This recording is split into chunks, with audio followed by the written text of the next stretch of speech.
Dari Kota Ambon kita beralih ke Kabupaten Maluku Tengah. Tribuners, sampah menumpuk di Jalan Sulim Maluku Tengah. Warga sebut tak ada pengelolaan terpadu.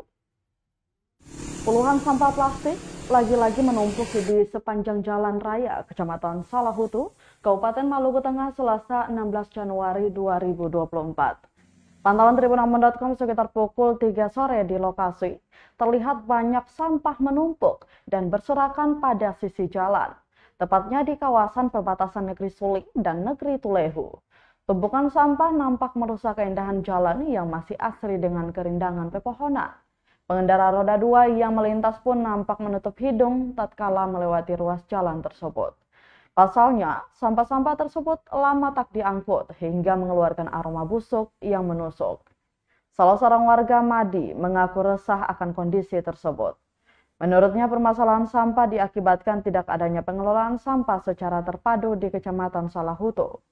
Dijelaskan bahwa tidak tersedianya tempat pembuangan sampah yang memadai, baik yang disediakan oleh pemerintah tingkat desa atau negeri hingga tingkat kecamatan. Hal itu mengakibatkan warga secara sembarangan membuang sampah. Menurutnya, Tribuners, pemerintah tidak serius menangani permasalahan sampah hingga pengelolaannya secara baik. Akibatnya, sampah menjadi sumber penyebaran penyakit. Dia berharap adanya keseriusan pemerintah untuk mengatasi permasalahan sampah.